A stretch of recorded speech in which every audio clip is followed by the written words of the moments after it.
Buongiorno da Sicilia 24, le principali notizie. Orrore a Catania, in una città in festa per Sant'Agata arriva la notizia di una ragazza di 13 anni violentata alla Villa Bellini da un branco di 7 egiziani. La vittima era con il fidanzato che è stato bloccato e minacciato, 6 fermati. Il dramma lo scorso martedì.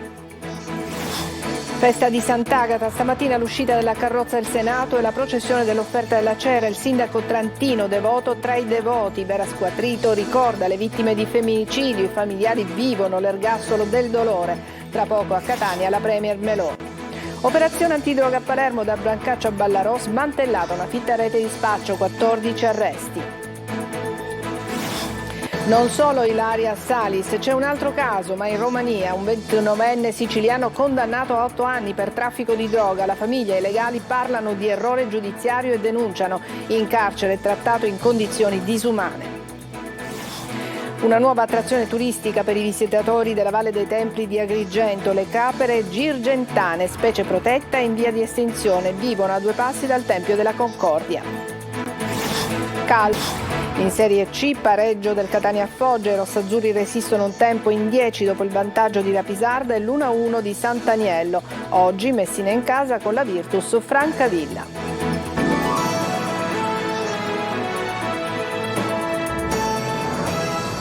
Bentrovati, apriamo con una notizia davvero sconvolgente. A Catania, proprio nel giorno in cui la città è in festa per Sant'Agata, piomba la notizia di una ragazzina di 13 anni violentata alla Villa Bellini da un branco di 7 egiziani. Era con il fidanzato che è stato bloccato e minacciato. 6 i fermati, il dramma è avvenuto lo scorso martedì. Emanuela Corsi. È una doccia fredda che si abbatte sul clima di festa e di gioia nei giorni in cui Catania festeggia la patrona della città, Sant'Agata. Una tredicenne è stata violentata nei giardini comunali della Villa Bellini da 7 persone, tutte di nazionalità egiziana, 3 dei quali maggiorenni. Secondo quanto si è appreso, le procure distrettuali dei minorenni hanno già disposto e fatto eseguire dai carabinieri il fermo di 6 sospettati, mentre un 7° è irreperibile. L'accusa per gli indagati è di violenza di gruppo aggravata nei confronti di una ragazzina che ha meno di 14 anni. Gli abusi sarebbero stati commessi la sera dello scorso 30 gennaio nei bagni del giardino comunale della Villa Bellini, dove il branco avrebbe minacciato i 2 fidanzatini, lei tredicenne e lui 17enne. La ragazzina sarebbe stata violentata da 2 degli indagati sotto gli sguardi degli altri 5, mentre il ragazzo della vittima è stato bloccato e tenuto lontano. A far avviare le indagini dei carabinieri sono stati i 2 fidanzatini che hanno denunciato la violenza. 3 febbraio dunque a Catania sono iniziati i festeggiamenti in onore di Sant'Agata ed è cominciata anche la nostra maratona di dirette a reti unificate su Antenna Sicilia e Telecorlo. Stamattina l'uscita dalla Corte del Palazzo di Città della carrozza del Senato e la processione per l'offerta della cera. Ci colleghiamo con Eva Spampinato che si trova in Piazza Duomo. A te Eva.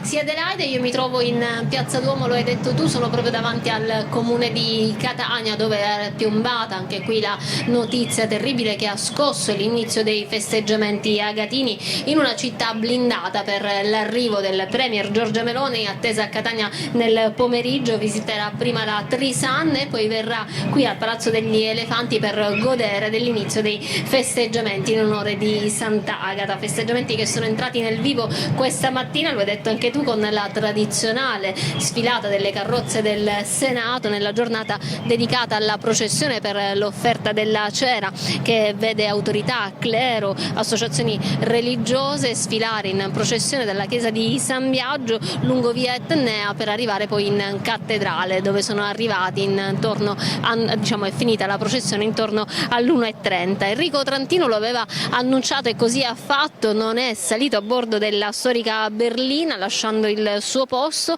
Nella berlina grande settecentesca sedevano il presidente del Consiglio Comunale Sebastiano Anastasi, l'assessore Viviana Lombardo e 3 bambini delle scuole che hanno vinto il concorso. Nella carrozza piccola, invece, nella piccola berlina settecentesca, sedevano 4 donne, tra cui Vera Squadrito, la mamma di Giordana, uccisa nel 2015 dal suo compagno a Nicolosi. Le nostre dirette proseguiranno anche stasera a partire dalle 19 fino alle 23, sempre qui da Piazza Duomo per la sera del 3, quella dedicata ai fuochi, al grande concerto, e poi riprenderanno domani mattina alle 5 per la messa dell'Aurora, l'uscita di Sant'Agata dalla cattedrale e l'avvio della processione del giro esterno del Fercolo.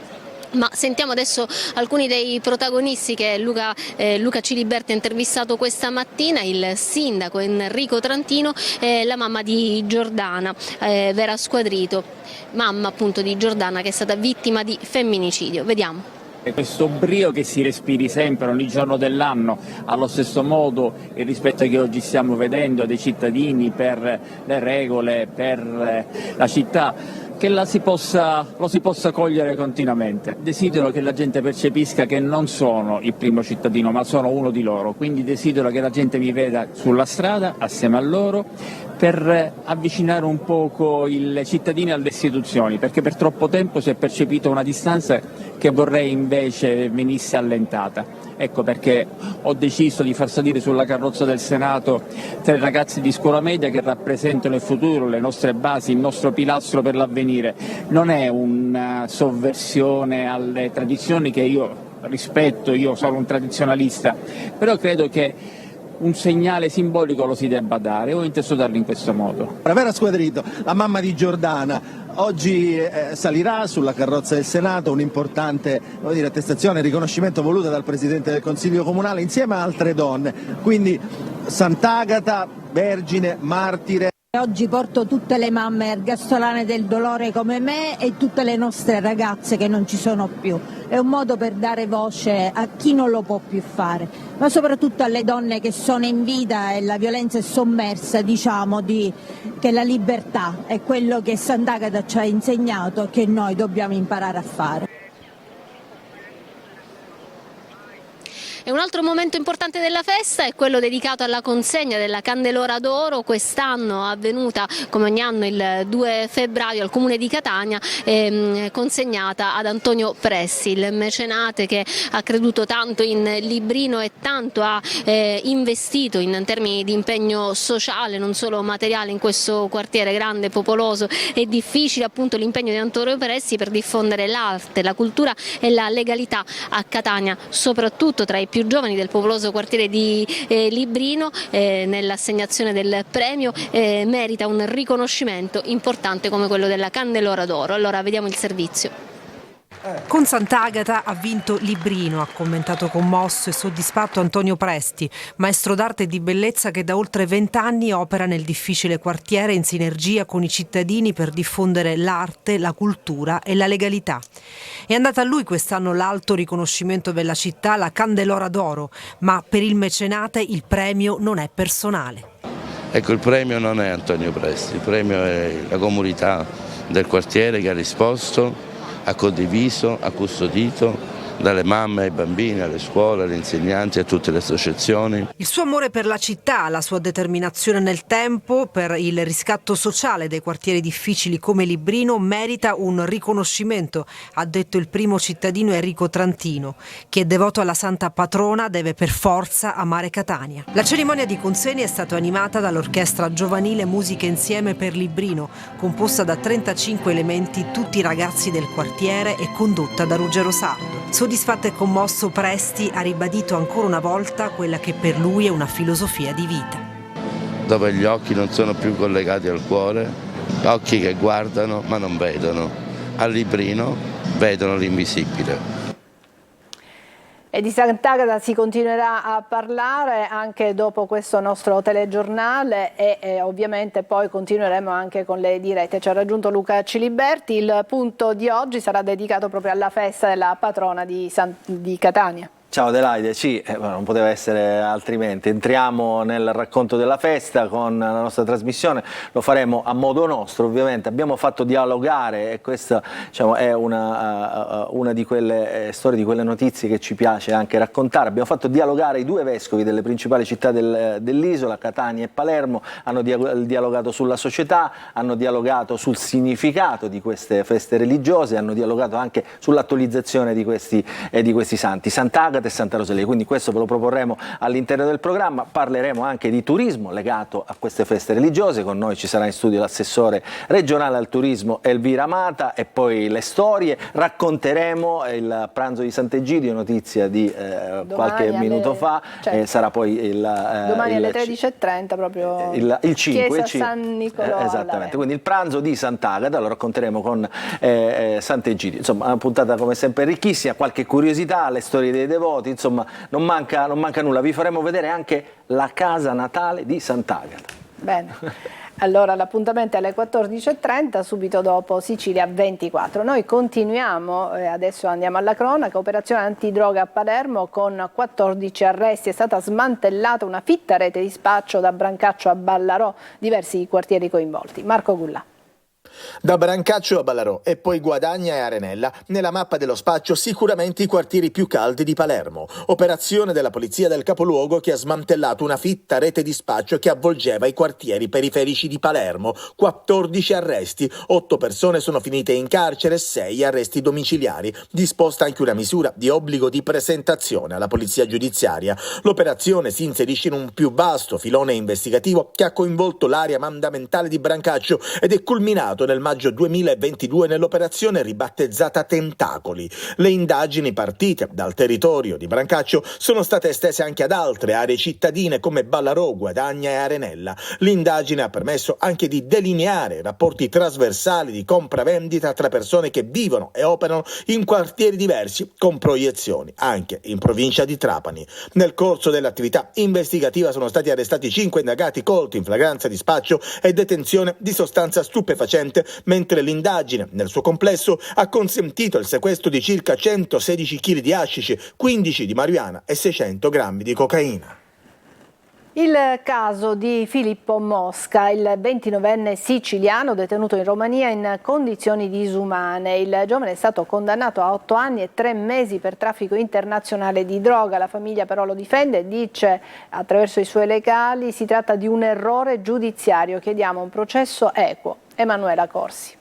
In carcere all'estero in condizioni disumane. C'è un altro caso, oltre a quello di Ilaria Salis, che riguarda un giovane siciliano. Filippo Mosca, 29enne di Caltanissetta, detenuto dal 3 maggio 2023 nel carcere rumeno di Porta Alba, nei pressi di Costanza, dove sta scontando una pena di 8 anni e 3 mesi per traffico internazionale di sostanze stupefacenti. 25 persone in una cella, un buco per terra come bagno, doccia una volta alla settimana con acqua gelata, senza coperte, cibo contaminato da escrementi di ratti, pessime condizioni igienico-sanitarie, aggressioni, ha denunciato la madre Ornella Matraxia. Ora il giovane siciliano è stato trasferito in un'altra sistemazione. Filippo si era recato in Romania con la fidanzata e gli amici a maggio 2023 per assistere al Sunway Festival. Il giorno prima di rientrare in Italia è stato arrestato perché la fidanzata di uno del gruppo avrebbe fatto recapitare nell'albergo del Nisseno un pacco contenente 150 grammi di marijuana, chetamina ed ecstasy. Il 12 dicembre scorso è stato condannato in primo grado. Una condanna che secondo la famiglia e i legali del ragazzo è frutto di un errore giudiziario. Per la difesa sarebbero stati commessi tanti errori, a partire dall'utilizzo di intercettazioni non autorizzate, il cui contenuto è stato completamente alterato e tradotto in maniera sbagliata. Il legale ha avuto dalla famiglia l'incarico di occuparsi della richiesta di estradizione, che potrà essere presentata solo quando la sentenza sarà definitiva. Adesso una breve pausa, ci vediamo tra poco.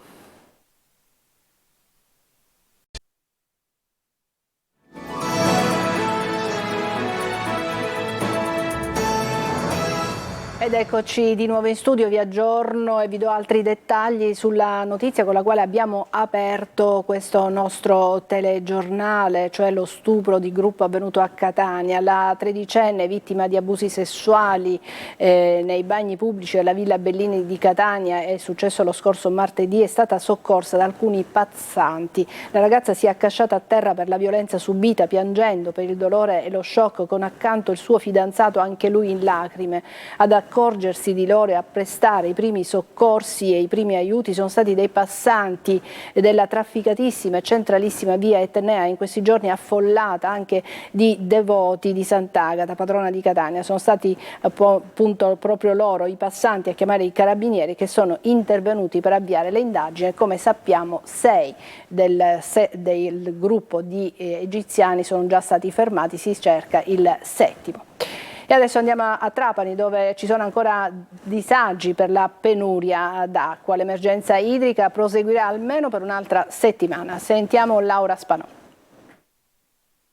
Continua ad essere critica la situazione dell'approvvigionamento idrico a Trapani e questa emergenza durerà per almeno altri 7 giorni. Oltre ai problemi legati alla cronica assenza di precipitazioni per la città di Trapani, si devono aggiungere i lavori di manutenzione straordinaria sugli impianti comunali Pozzi di Bresciana e in ultimo altri problemi che hanno provocato il definitivo azzeramento della risorsa idrica.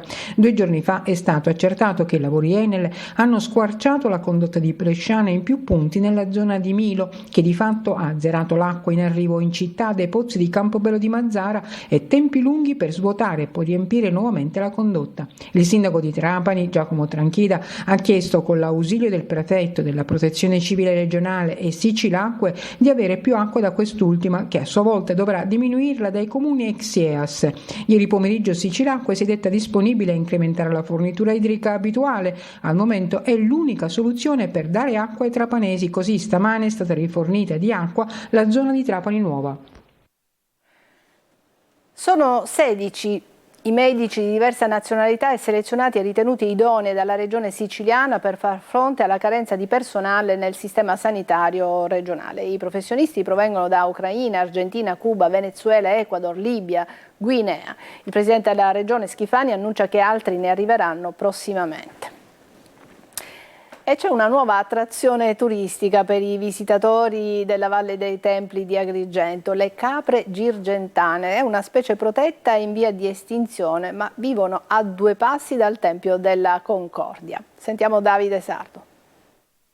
Nella Valle dei Templi, tra tesori archeologici, paesaggistici e naturalistici, hanno spazio anche delle specie animali storicamente caratteristiche del territorio, tutelate contro l'estinzione. Si tratta delle capre girgentane, dal nome della città, Girgenti, al tempo di Pirandello, e sono un'attrazione turistica di rilievo. Nei pressi del Tempio della Concordia, a ridosso della via sacra, hanno dimora le capre girgentane, tra la curiosità dei visitatori e degli obiettivi fotografici.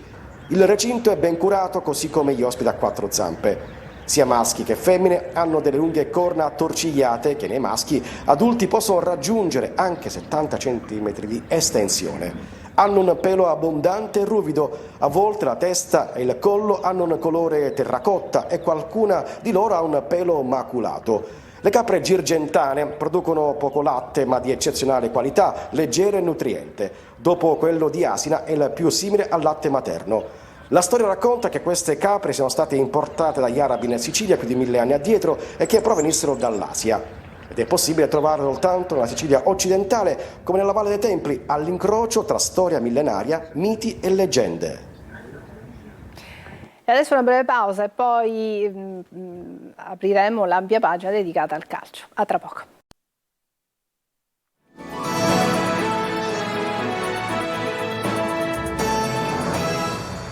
Eccoci al calcio, vince e convince il Palermo che al Barbera ha battuto il Bari per 3-0, gol di Ranocchia, Ceccaroni e Segre. I rosanero adesso sono i quarti in attesa delle altre partite di Serie B.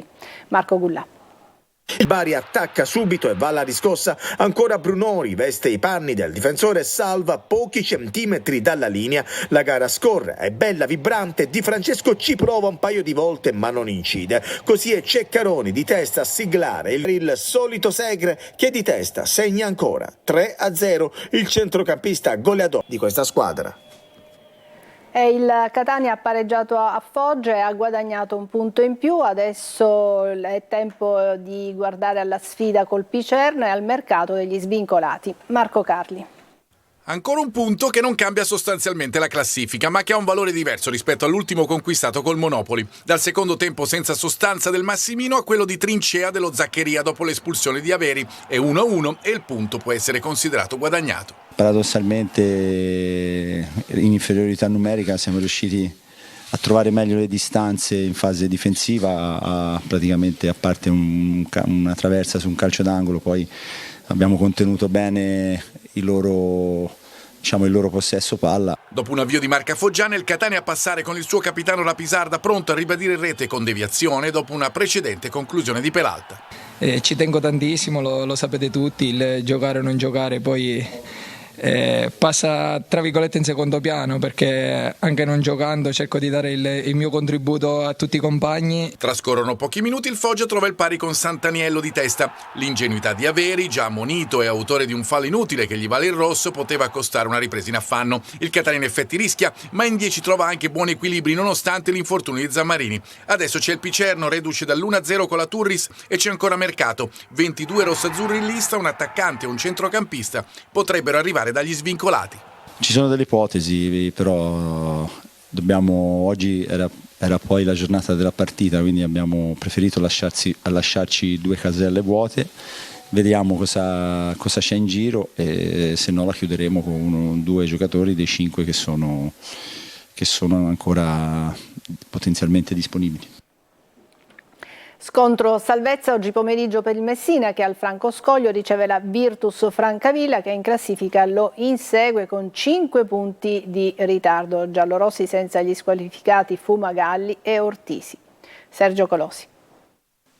Messina Virtus Francavilla è un crocevia per la salvezza. Al Francoscoglio si misurano 2 squadre in salute, reduci da risultati positivi. 7 punti in 3 gare per i giallorossi, 4 in 2 per i pugliesi, che in classifica però hanno accumulato un ritardo di 5 lunghezze dalla squadra di Modica. Il mercato potrebbe avere spostato gli equilibri. Il Messina ha proseguito la politica a risparmio dei giovani, mentre il Francavilla ha rivoluzionato l'organico con 10 acquisti. Gli ultimi la Ribbia a centrocampo, Negli e Contini in avanti, dove già ci sono Polidori e soprattutto Artistico, uno degli attaccanti più forti del girone. Prima assenza stagionale nella formazione peloritana del portiere Ermanno Fumagalli, squalificato per una giornata al pari del terzino Ortisi. Non al meglio Pacciardi, che comunque giocherà dall'inizio. Nel 4-2-3-1 esordio del giovane Piana in porta, Manetta e Pacciardi centrali con il rientrante Lia a destra e Salvo spostato a sinistra. L'altro rientro in mezzo al campo, dove Firenze torna dopo 2 settimane d'assenza e fa coppia con Franco. In attacco Rosafio a destra e Mausso sotto punta e Zurna a sinistra con Plescia terminale offensivo. E prima di chiudere ancora un aggiornamento sul servizio che vi abbiamo proposto in apertura. Lo stupro di gruppo avvenuto martedì scorso a Catania, alla Villa Bellini. È stata violentata una ragazzina di 13 anni davanti agli occhi atterriti del proprio fidanzatino di 17, che è stato immobilizzato e minacciato. Il branco era composto da 7 egiziani, uno di loro è anche minorenne, 6 sono stati fermati. Il mandato, uno dei legali ha rimesso il mandato per la violenza sessuale di gruppo avvenuta, come vi dicevo, alla Villa Bellini di Catania. L'avvocato Giovanni Avila ha ritenuto di non accettare l'incarico che gli era stato affidato d'ufficio di difendere un minorenne che è proprio tra i fermati. Il penalista ha già notificato la sua decisione, ritenendo di non poterla accettare, non sussistendo i profili per assumere l'incarico. Ovviamente di questo gravissimo episodio torneremo a parlarvi nelle nostre prossime edizioni di Sicilia 24. Intanto vi lascio al punto con Luca Ciliberti, che continueremo a parlare della festa di Sant'Agata. Vi ricordo anche tutte le nostre dirette a reti unificate su Antenna Sicilia e Telecolor. Seguiremo passo passo la festa di Sant'Agata. Per il momento è tutto, grazie per l'attenzione, buon pomeriggio.